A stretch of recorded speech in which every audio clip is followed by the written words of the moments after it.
Hello viewers, with another week past us, it's a good time to take a recap of all the latest happenings around the automotive industry with Autocar India Quick News.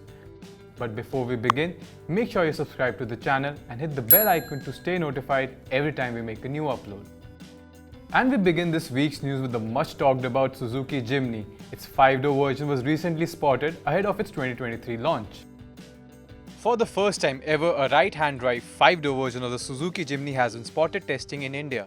This longer 5-door version of the extremely popular off-roader will be the one we'll get in India. Leaked documents floating online suggest that the Jimny 5-door will be around 300mm longer than the 3-door model, with the length increase primarily being at the wheelbase. Overall length is expected to be around 3,850mm. Ground clearance is expected to be 210mm, though the longer wheelbase will reduce the ramp breakover angle. Off-road hardware will include 4-wheel drive with a manually operated transfer case. The Jimny 5-door will go up against upcoming 5-door versions of the Mahindra Thar and Force Gurkha. It is expected that the Jimny 5-door will debut with a 1.5-litre K15C naturally aspirated petrol engine with Suzuki's dual-jet technology. Gearbox option will include a 5-speed manual and a 6-speed automatic. Shahpur experienced the left-hand drive 3-door Jimny right here in Mumbai. Click to watch that video. Toyota is set to reveal its flex fuel car for India.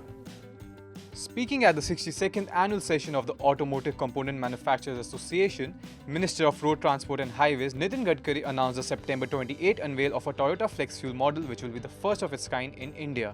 The model will be part of a nationwide pilot project, though the model in question is still not known. Flex fuel vehicles are currently on sale in offshore markets like Brazil, the USA and Canada. So what is the flex fuel technology? Well, it is an internal combustion engine that can run on more than one type of fuel and also a mixture. A blend of petrol and ethanol or methanol is a common type. All this is made possible through modifications like a fuel consumption sensor and a suitable ECU programming which enable the engine to automatically adjust for any ratio of fuel. The minister has urged the car makers to adopt flex fuel engines in a bid to reduce dependence on foreign oil. Volvo is set to launch the facelifted XC40 in India.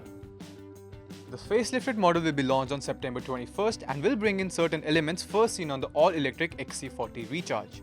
Sharper headlamps and a reprofiled front bumper will be part of the visual update. The facelift is also set to feature additional equipment and new exterior color options. The big change under the skin will be a new 197 horsepower 2-litre turbo petrol engine equipped with mild hybrid technology. We'll be driving the updated Volvo soon, so stay tuned to the Autocar India channel for the full review.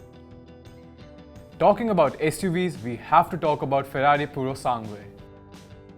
While Ferrari is refraining from calling the Purosangue an SUV, the model will go up against the current crop of super SUVs like the Lamborghini Urus, Bentley Bentayga and Aston Martin DBX. Ferrari's positioning of the Purosangue is of a sports car with a difference. In its basic sports car-like front mid-engine and rear-mounted gearbox layout, the Purosangue is very different to other super SUVs. In look, the Purosangue is undoubtedly a Ferrari.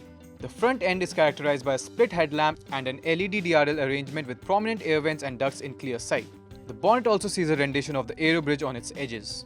In profile, the shapely roofline and tight-fitting tail give it an eye-catching silhouette. Cladding at the wheel arches and doors cut the visual mass, and the rear tapers off in an SF90-esque tail lamp design with a large rear diffuser. Of course, one of the talking points are the rear doors, the first for a Ferrari. The rear hinged and fully powered rear doors welcome you to 2 additional rear seats which are also adjustable for position and backrest angle. The insides of Purosangue are a marker for future models as well, and it features an all-new dual cockpit layout wherein the driver and the front passenger have 2 dedicated sides to themselves. For the driver, the driving modes and all the other settings are housed in the steering wheel itself, and the passenger side gets a dedicated display on the dashboard. Engine power comes from a new 65-degree 6.5-litre naturally aspirated V12 petrol engine that produces 725 horsepower and 716 Nm of torque. The power is standard to all 4 wheels via 2-speed front power transmission unit and an 8-speed rear-set dual-clutch transmission.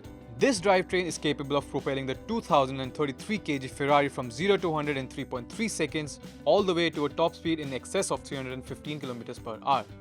Like other Ferraris, carbon ceramic disc brakes are a standard fit.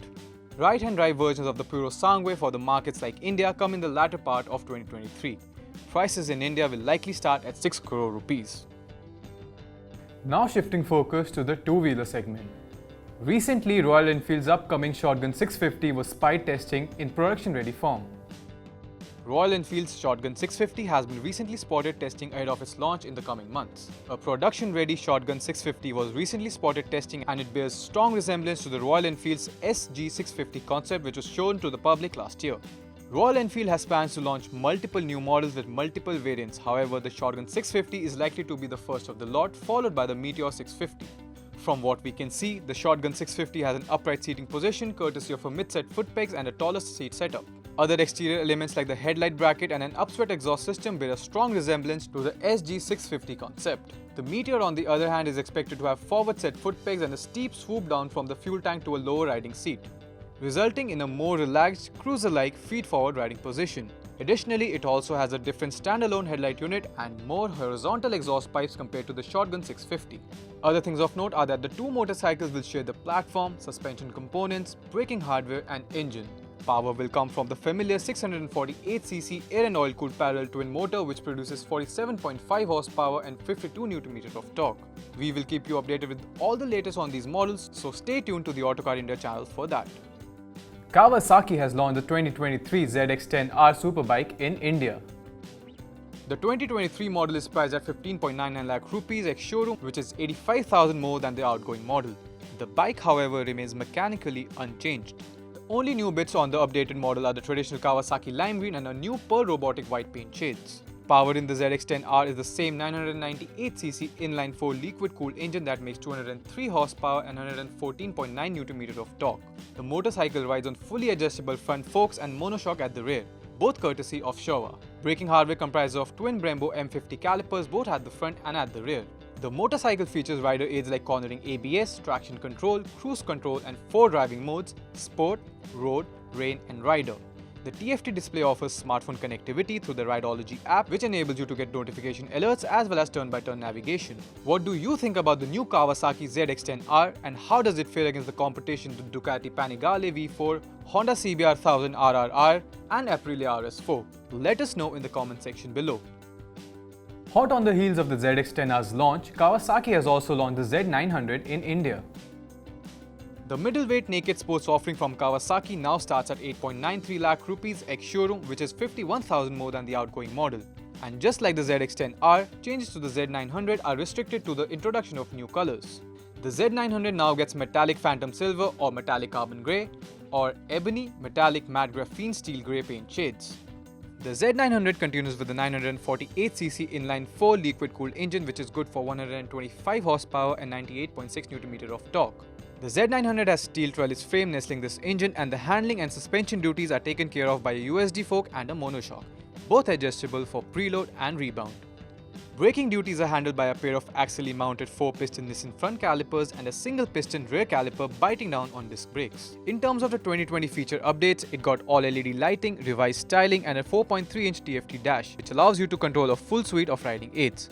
The Z900 comes with dual-channel ABS as standard, and it also features 2 power modes, full and low, and 4 riding modes, Rain, Road, Sport and Rider, which are customizable. Other riding aids on offer are the 3 traction control levels, and you also have an option to turn it off entirely. And as always, thank you very much indeed for watching. To stay up to date with all the latest happenings around the automotive world, make sure you're subscribed to the Autocar India channel.